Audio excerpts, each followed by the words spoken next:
Are you worried about leaving your home because your Labrador is just going to tear everything to bits and destroy your home? Well, this video is for you.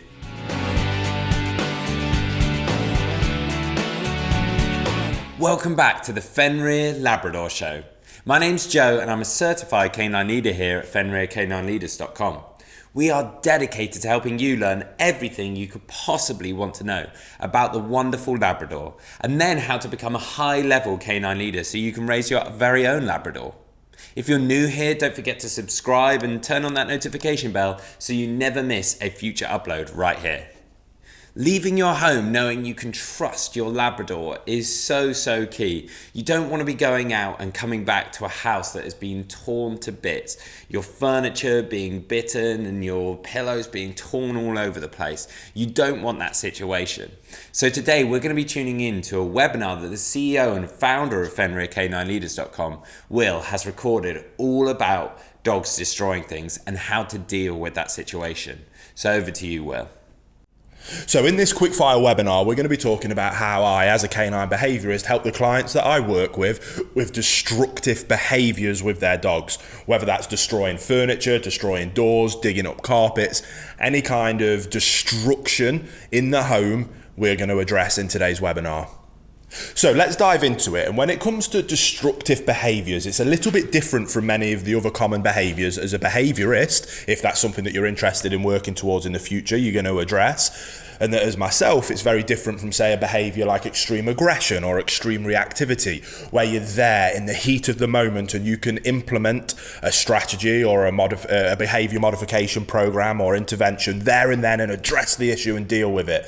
Destruction tends to be an issue when people go out to work and they come home and the home is destroyed. So we have to address it in a little bit of a different way. And oftentimes it's more around the management of a behaviour as opposed to being able to correct the behaviour. Now let me explain what I mean. First and foremost, we have to understand where is it that a destructive behaviour comes from.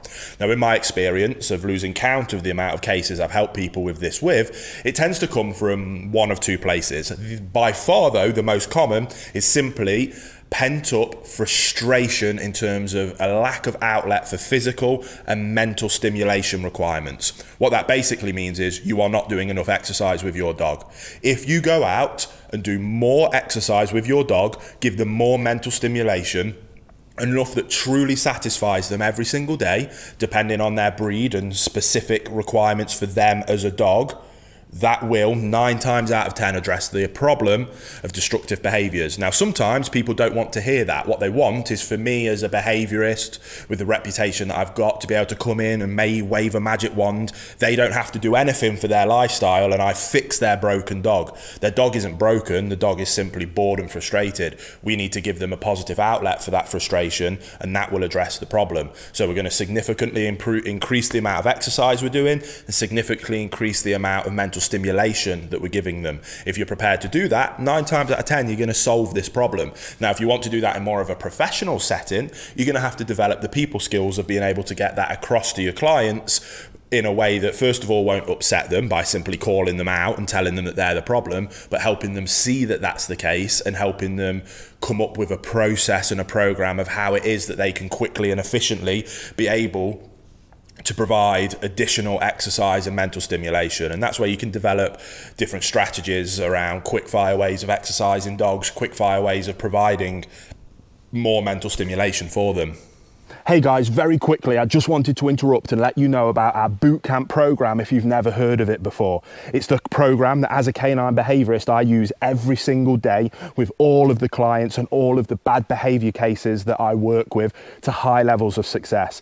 It is focused on teaching you how to become a high level canine leader that is able to restructure the relationship with your dog so that they see you as that leader and they know to look up to you for guidance and direction. When we achieve that, we can then finally address those bad behavior problems and get to the point of having the perfect canine companion that you've always dreamed of. So if you want more information about our bootcamp program, the link will be down in the description box below. But until then, let's get back to the video you were just watching. And as is always the case with any behaviour case that I work on, I always help our owners restructure their relationship with their dogs and help them become a higher level canine leader. When it comes to working with specific behavior problems, the behavior problem that an owner will come to me with, maybe it's the problem that you're dealing with yourself. Maybe, again, you want to be considering moving into this as a profession. So someone might come to you with is what we call the micro issue. That is the symptom that we're seeing, and that is what the owner will want addressing. And it is our responsibility to help them do that. Here at Fenrir, the reason we're able to have such large levels of success is because not only do we help them with those micro issues, but we put so much time and effort into fixing what we call the macro problem, the umbrella issue. And that is always around relationship with your dog, around the owners becoming a higher level canine leader that has a dog that will look up to them for guidance and direction. If we can achieve that, that opens up an incredible pathway of communication between themselves and the dog, which then allows us to teach them the things that we do want and the things that we don't want from them. Now, in terms of destructive behavior being the micro issue, it's one of the few behaviors where addressing that at a macro level might not necessarily be what they're looking for in the micro fix. It doesn't mean it's helpful, it's incredibly helpful. So I highly suggest that you go and do that, because that will address any other possible problems that will come up in the future.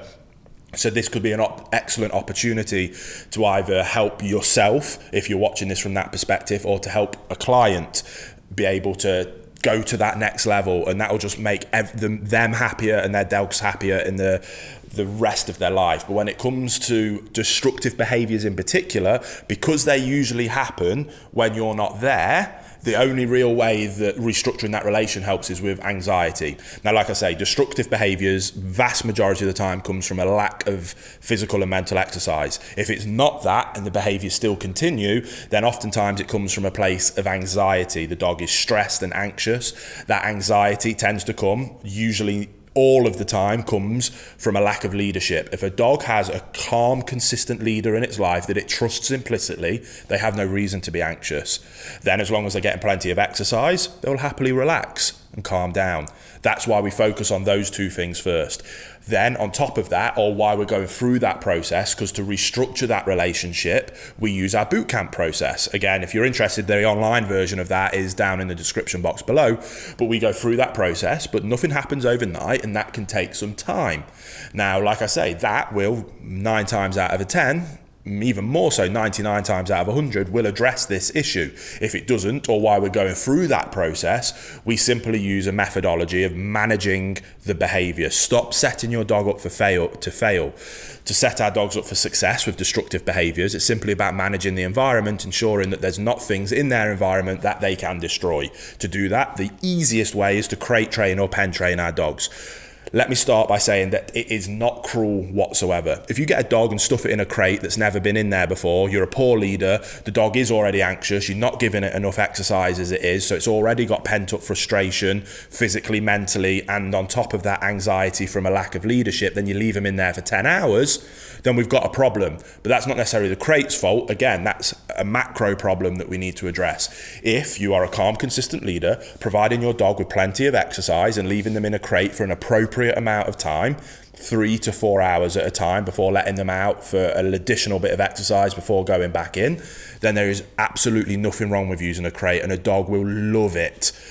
Dogs are denning animals. I like to cover crates with a big towel or blanket to make it nice and dark, put a nice bed in there so it's nice and cozy. Nobody else can ever go in that crate. That's the dog's special, safe, calm place for them to go, take themselves away and relax. That is what we're looking at achieving, and that's what we're looking at doing.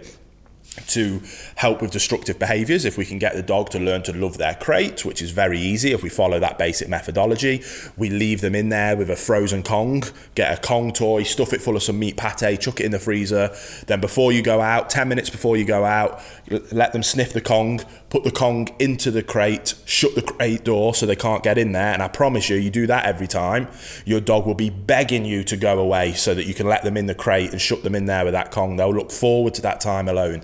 You add that on top of exercise, they go in, the Kong provides additional mental stimulation while they work their way through it. Happy days, everyone's happy. The dog then works their way through the Kong. Oh, I'm knackered now, I'm just gonna have a little sleep until the boss comes home.